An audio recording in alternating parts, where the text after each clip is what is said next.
Hello, once again, dear viewers. You're watching ERi-TV. Welcome to this special edition of Open Mic. Our program tonight is going to be about how Eritreans are coming together from abroad and here inside the country to mentor young Eritreans under this program, Young Writers Program, to help them become writers and to help them become authors in their own time and what they need to do. So my program is going to focus on this, and please do stay tuned, and I hope you enjoy.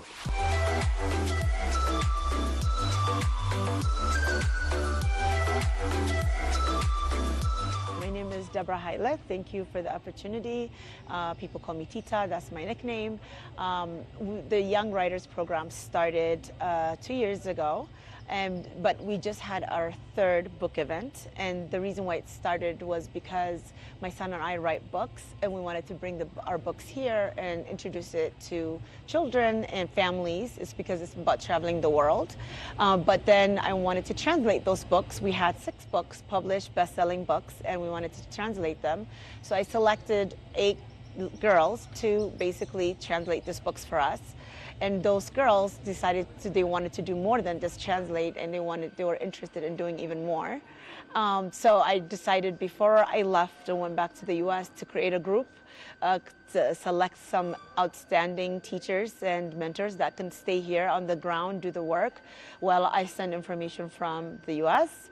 And then the kids here continue to basically grow. The group grew to 15 kids, and they all are very ambitious. They're very well-to-do with their studies. They're all prize winners, and then it just kept going to where it just grew way bigger than we expected, and they're all becoming not just writers, but also, avid readers, and also our confidence is getting, just with time, is getting stronger for sure. They're becoming good at public speaking, and speaking their mind. They're becoming writers when they're giving details about if they go to an actual event. Is it a wedding? Is it a timkat? Or whatever it may be, they're able to describe what happened in that event. So they're becoming more and more than we expected them to be. But the program really ignited because we just wanted to have them translate the books that we wrote, but it was their initiative and their ambition that kind of made me create the program 2 years ago, basically. My name is Rahel Askodom. My involvement with this program starts with Tita's books. I think we were bound to meet each other because I am also working with kids and for kids. When she translated her books with the kids, I think it was Aaron, I think, who introduced us, because I was also working with booklets, preparing booklets for kids. So my job was to have a look at the books translated and give my comments. They were very impressive. So we might just as well do it, the right way. So we found an editor, Germay Abraham volunteered, and we had them, finished. So that's how I got involved. And we didn't want to stop there. So we thought maybe we should, do something with the kids, because the potential is there. They're very impressive. They're very, motivated. So we said we should do something. We should volunteer and help them, maybe give them some guidance on becoming writers, should they want to be writers, or translators. So we got together and we talked about this, and we approached SUMAP, Dr. Tesfai, and we said we wanted to do this. We want to help the kids. And Dr. Tesfai, I think, was very, accommodative, and he said you could use a room at SUMAP. So that's how it started. So we started to meet twice a month. Just reading and writing and seeing where that would take us. My name is Halilia Sium. I'm 14 years old. I'm going to be an 8th grader next year in Awitz Elementary and Junior School. And what can I summarize about the Young Eritrean Writers Program is that we started when it was in our school. Jonah and Tita came, and then they wanted to show the children in Eritrea about their books. So then we asked her if we could translate those books. So that's how basically the program started. And then we became 15 students, and first we translated the books. After we started, and then we wanted to continue the program together. And after we learned about how to summary, how to read short story books, how to read long, and how to take out of your reflection from it. And I also have met different friends that really helped me in my life. And it's an amazing program, and I want to continue in the future. My name's Ethan Dawit. I'm a high schooler, 9th grader. The Eritrean Writers Program is a way through which I was able to find new friends. But the thing that I found most intriguing about it is the fact that it's trying to instill this reading culture amongst the Eritrean youth. I am aligned with that kind of thought process. I kind of like how they started, how they took initiative and try to raise the Eritrean youth as much as they can with their own power. How they try to start reading habits amongst us. Of course, we may not have had that habit with us, but still, we were able to read, we were able to write, and we were able to get new skills that are important once either in college or in jobs. These kinds of skills are not skills that you are able to acquire every day through any kind of activities. So I'm very grateful. First, my name is Preeti Dawit. I'm 14 years old and in 8th grade. I study at Awat Elementary in Junior School. This program is about young Eritrean writers, translators, and the young people who read books. And this program is about the children can read books, more books, and more vocabularies, and can be good at English. And also they can be writers. It's possible for them to become a writer. So every year I'm seeing like so many benefits to what is happening. They seem to get a lot from the teachers. So the selected few teachers was 5 of them. So we selected them because they also were interested in helping these kids write and read. Rahel is the one who kind of creates the lesson plans for them. And then with Rahel's support, the teachers are able to kind of teach them on how to write, how to read and reflect and do summaries, and then also go to museums and other places to explain what was happening in those different places. So they took them to like festival 2 years ago, and they each had to write what was their experience like that whole day that they were at the August Festival, basically. They were all, again, went to the museum and they had to write about that. And then other things about like the books that they read. So they're able to write and read just in a more detailed way than they ever have, which is making them more effective and efficient even in their school studies. It's also helping them when it comes to, describing how they're feeling, also describing what they're seeing. And so it has many more benefits than just writing books. We want them, that's the goal, eventually for all of them to write one book together. And that's why we've been trying to prepare them for that. But before you do that, you can't just write a book and become a writer. Like I didn't become a writer overnight. I had to take classes. I had to take what editing was, what was illustrating, and what was everything that was happening. And then after that, I could become a writer and wrote my first book with Jonah, my son. And then he started writing his own books. He wrote his own books. That's what we were doing when we came 2 years ago. We introduced those books, and then that's where the kids became even more inspired. Because for an adult to write children's book is one thing, but for a child to write a child's book, then that's inspiring for them because they're like, oh, we can do this too. So now they've been, excitingly working on this, and all their hard work is definitely, and their efforts is showing now. Why? It's for me mostly. I think what you get out of it is something that is priceless. You get to be young with the kids. You get to live in their world. You get to explore a lot of imaginative worlds. You become young. I think I do it for me mostly. And then, of course, I would like to share what I know with them. And if that would be helpful to them, I gladly would be giving that without pay. The idea of volunteering is something that is very significant, which I'm realizing now at this age. I think every person must do some volunteering work in his life or her life because it's very rewarding. So I do it mostly for me, I think. A selfish motive, in a way. There is some selfish motive there. The book I translated was Basketball or Soccer, which means in Ethiopia, This book was translated by me, Hiari Awad, Alma Solomon, and Basir Andamaskal. So this book was translated by all of us with the help of the teachers and with this one. With the help of the teachers, the parents, and also all of us, all of them. I started reading more books. I started translating because we started translating at first when they brought us the books that Jonah wrote.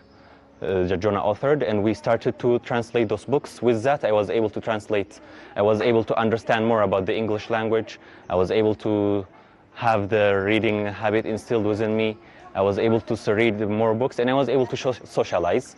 I was able to find more friends, and overall, it was very helpful to me.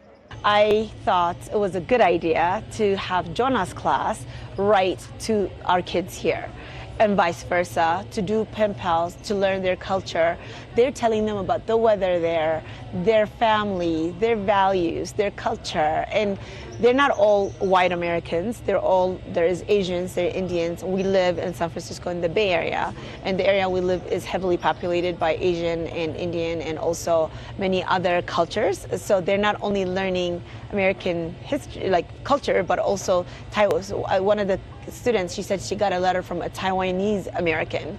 So she's Taiwanese, but she's American, Indian American, who wrote about both their cultures, and what they do in their homes is different than what they do at school. So there's just a vast experience there that they're receiving from getting these letters too, because it's an exposure that they've never had before. And vice versa, they're learning about Eritrea. We want kids and everyone to learn about Eritrea. And the way to spread our, country's name is in every way that we can. That's one method, is by teaching young kids. So every majority of Jonah's school know what Eritrea is, because he's proud of it, and also we've done book events there, and now they're like, oh, Eritrea, it's Northeast Africa. Oh, okay, it's by the Red Sea.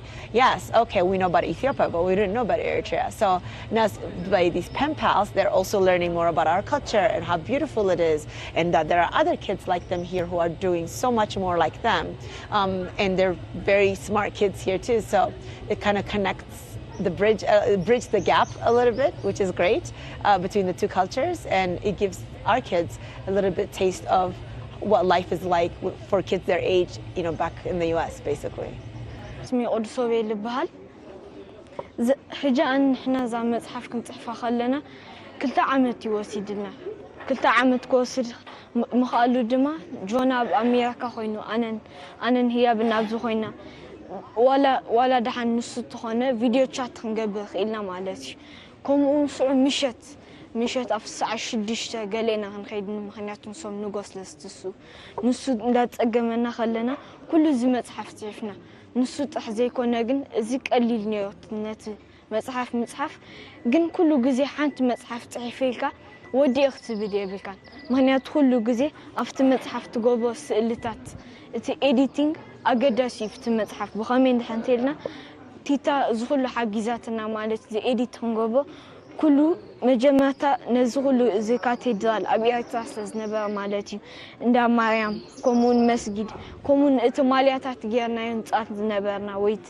أمانة كله نناتو مينينغ ونناتو توجو مالو نروح تجبر نروح كمون بزح جزيرة مالا لسكات صحة نسوجي نروح صحة بزح جزيرة وسيد الله مالتي كم نبذ ولا ترينا ولا تقطعت التشم نيتا جانتا إيريستا خنبل كلنا هجي عميقنا حاسبنا نتا شماوت إنا مالتي كم نحب زقط مسأنا يسوع دحى جونا حاسبو دما عيسانا علت عيسانا بعتن وحمشة شحن شعتم تسعن حدا إلنا تو قط نيتا نهنا مالتي كم جانا خنوت جميعنا مالتي هجي خمس خبلوكم أنا حكو حنت متحف تعرفيك ودي أختبي يبيلكان كل جزء بزعباتو زلوا كل تسألتات بزعباتها كل توسخ قومون إذا تصحفت إذا استتصحف خلها كتسبق قال يتخذ بالخون يبلون مستنات كات أنصاوي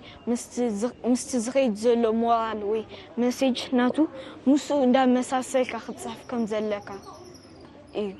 My name is ERi-TV and I'm 16 years old, and I'm going to talk about the summary of this book. And this book is called, the title of this book is The Eri Basketball Boys. And there were 4 kids, they are best friends in Eritrea. And when they came with an idea, they want to play basketball. So they go to the gym and the assistant referee says, you kids are too young to play, so I'll go outside and play on the outside. So they get an anger and they went to their home, and one kid came with an idea and he said, we have to build our own court. And then some of them get admired, and he said, how we gonna pay that money? So it's too expensive. And some of them said, we have to sell chocolates, wash cars, then we can get the amount of money. And some of them go and find out how it's gonna be cost and whether they're gonna build their own court or not, get a copy in Amazon. And go search in the Eri basketballs, you will find out. What we started doing in the beginning is that we said, okay, if we want to make them writers or translators, we should start with the main component of the writing process, which is reading. So we started focusing on reading. Without having them to read books, we cannot have them, to write anything. So our focus was shifted to reading mostly. So we would meet, read different literature from different parts of the world, including our literature, and then start talking about them, discussing, reflecting, and then we would ask them to write, summarize, and write reflections. That way we incorporated the writing part at the end, but mostly we focused on reading. So my part is in selecting what kind of readings we do in class. Because anything that is written is not necessarily good for our kids. Even though it's a bestseller in America, it may not be, the books that we want to read for our kids here. So we have to be very selective. So my job is to make sure the books that we get them to read are important, significant, relevant, and they have the values, the culture that we want them to, to have. So that's mostly what I did. So I have to select books, to read them first before I give them, and then of course draft a sort of a lesson plan, how we could incorporate the writing aspect of it also. And we did this with my colleagues. My mentors are 5 teachers. Those are teacher Rahel, teacher Ikram, teacher Heaven, teacher Aaron, and teacher Asmarom.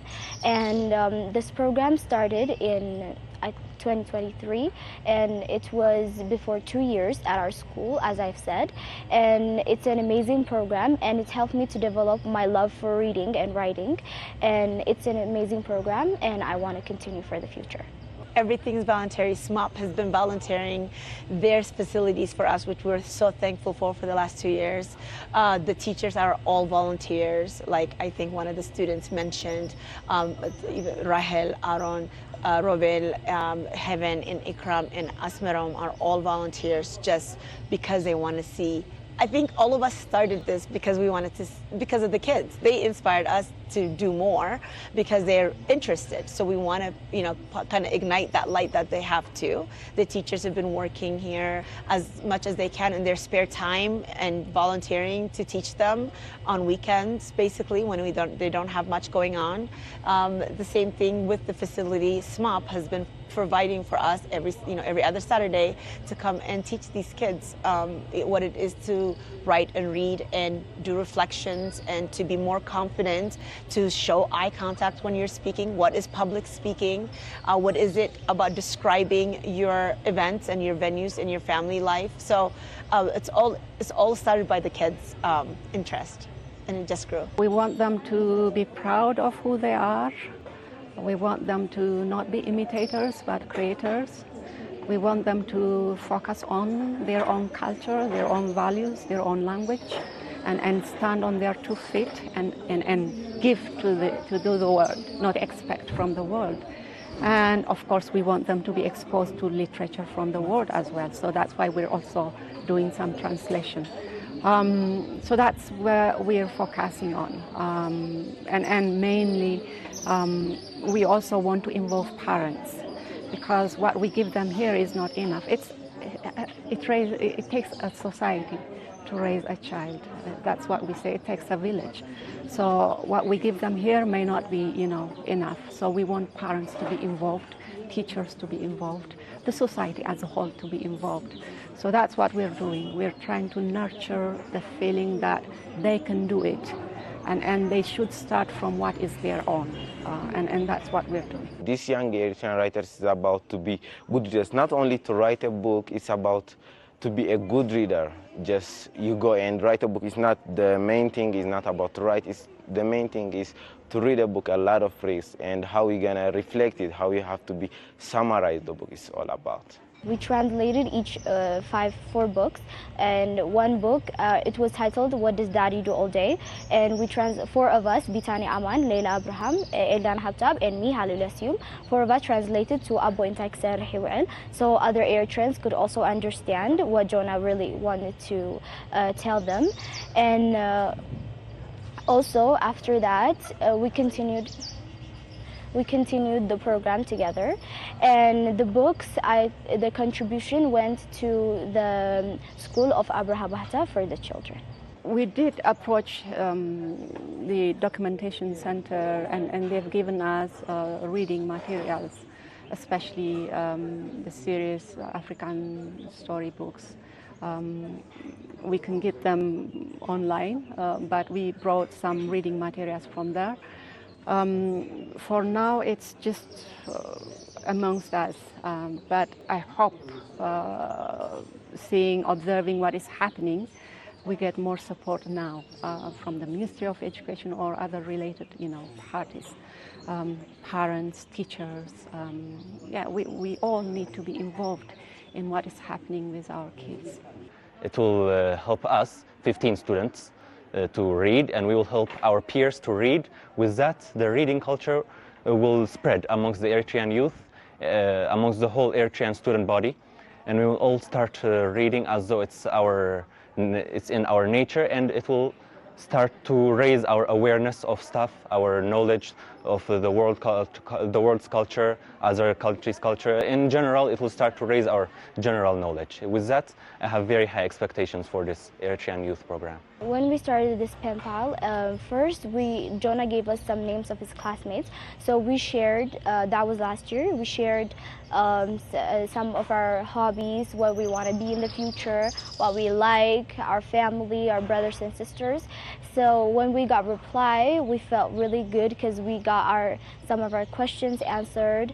And what I think the advantage of writing those pen pals, writing to those pen pals, is that first you know about the different cultures that are out of your country, and you learn about how others think in a situation that you want. For example, I wrote to one girl that I don't have sisters, so I asked her how it would feel like to have sisters, and she answered me that she doesn't have any siblings, she's an only girl, but her sisters, her friends told her that their sisters are either really nice or really annoying.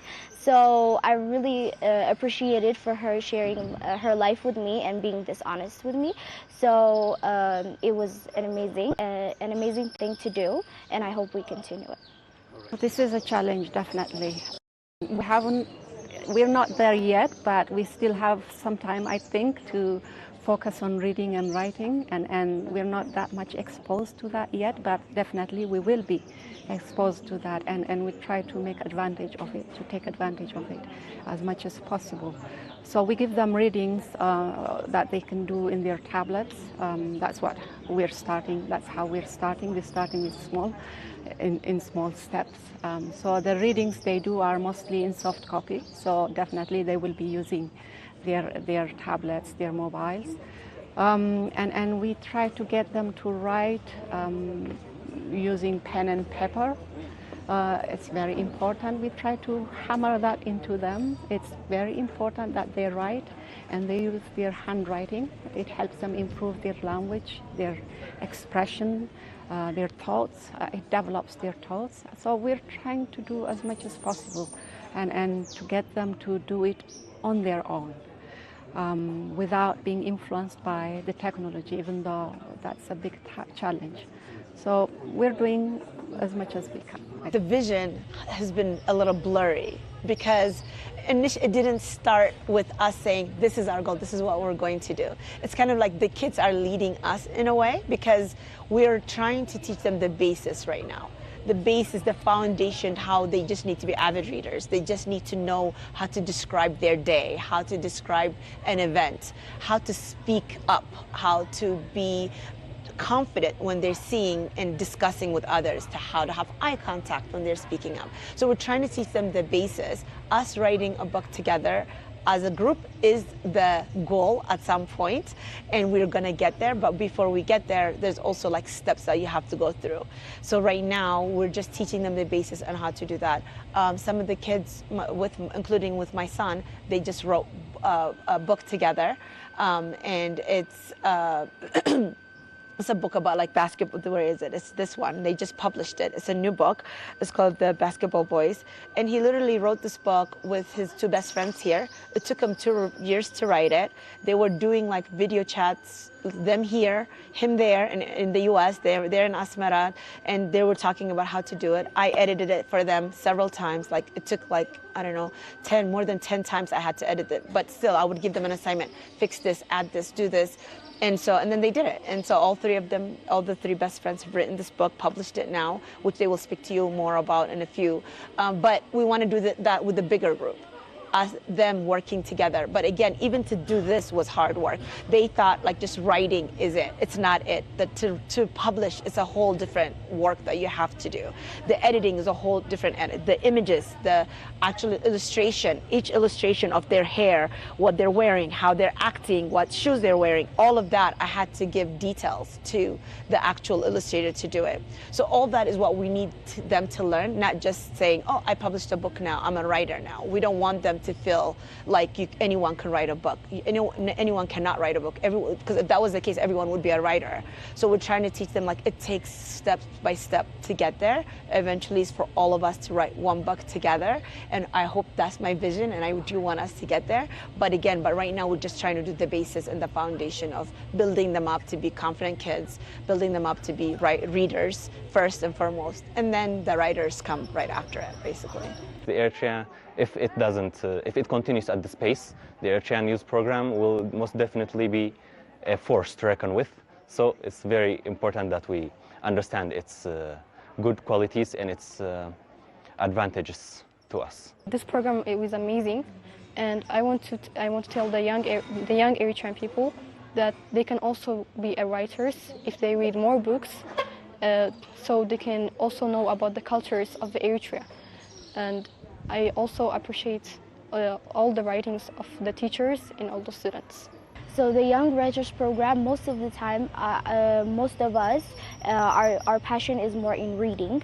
So it's about reading stories and taking out what you really understand from it, and to also encourage other students from reading, because you can gain as much knowledge as you want, and reading can help you achieve in many parts of life, in any profession. So the first thing is to have the habit of reading. The second thing is to have confidence on yourself and to speak for what you want. And the third thing, from what I think I've got, is to learn many friends with different ideas that can help you in different life stages, and many teachers that I want to thank at this situation that helped me a lot, even if I was absent in some days, but they didn't give up, so they keep teaching me every day. I always say we should read to our kids. Our kids are our responsibility, mainly parents' responsibility. But that's not only parents' job. The society as a whole needs to work on the young generation. We need to lay the foundation now, and we need to do that through reading. We need to read with them. If we don't read with them, and then we will have a problem also, because when we ask our kids to read, we're opening doors in their minds. They're definitely going to come up with questions. And if we don't have answers for these questions, and then what is going to happen? What happens is our kids start reading, start asking questions, and then when they approach us, we try to not give them positive feedback because we don't have the answers. Sometimes it's okay to say, I don't know the answers as a parent. But we don't do that. Culturally, we don't do that. We're not very open. We would rather tell them to shut up, even teachers.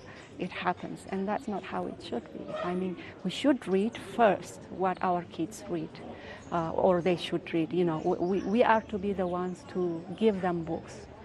These are books that you should read. And when they approach us with questions, and then we should swallow our pride and say, kid, I don't know the answer. And that's okay, because they learn that it's okay to not have all the answers in life. And that's what we should do. And this is my message to parents, to teachers, to all, you know, the society, the grown-ups.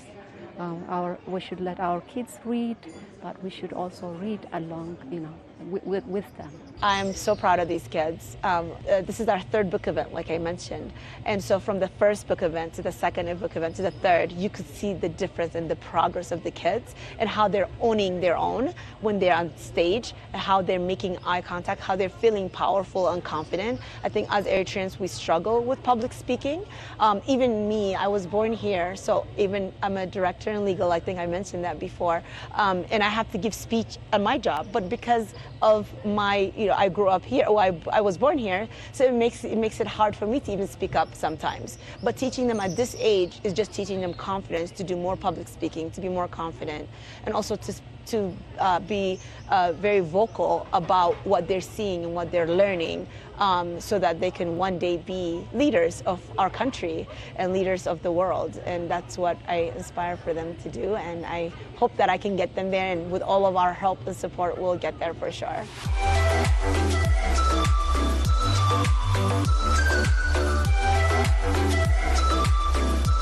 Dear viewers, that wraps up this week's Open Mic. It is good night from me.